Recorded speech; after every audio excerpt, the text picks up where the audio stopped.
For the first time in a long while, Mia woke with no place to go.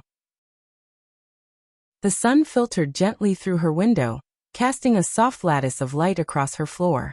Her sketchbook lay beside her bed, closed. Her new brush rested beside it, still and patient. The day was still waking, and so was she. But there was something different in the air, a hush not of silence but of readiness.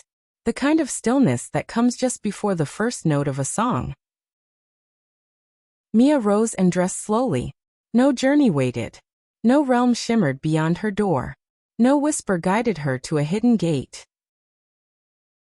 And yet, something pulled her outside. She stepped barefoot into her garden. The dew clung to her toes like stardust. The breeze was cool, not magical, but real. A bird sang. Another answered. And then the trees joined in, their leaves clapping gently in rhythm. It was then that Mia understood. This was not the end of her journey. It was the beginning of life after wonder. She was no longer walking through magical worlds to discover pieces of herself. She was living in the world she had returned to, with magic now folded into its every corner, invisible to others but known to her.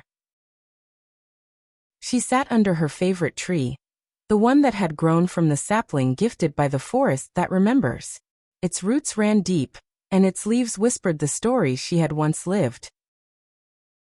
She opened a new book, not her sketchbook, not the ancient tome from the island, but a blank one, a fresh start. And this time, she didn't wait for a voice or a vision. She began writing about her town, her garden, her neighbors. The smell of her mother's cooking. The laugh of a boy who rode his bike down the lane. The way sunlight danced on the window when rain passed. The taste of mint from the herb pot on her windowsill. She wrote not of what was distant, but of what was here. Because wonder, she now knew, didn't only live in kingdoms or deserts, clocks or echoing mountains.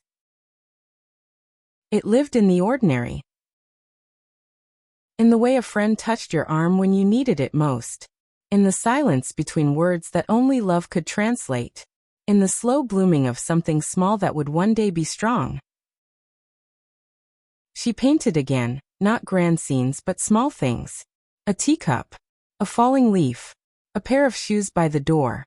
And yet each one shimmered, because she no longer needed the world to be magical. She had become the magic herself. One morning, she visited the school near the hill. The children there were loud and messy and full of spark. One asked her if she'd ever seen a real dragon.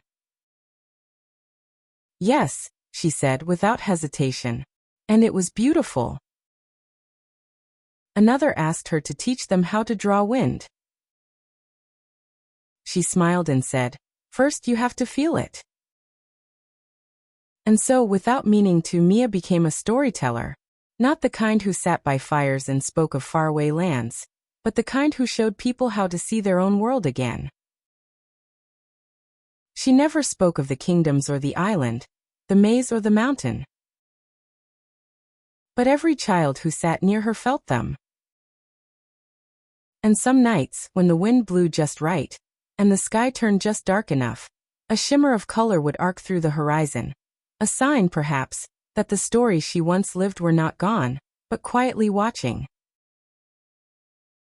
Waiting.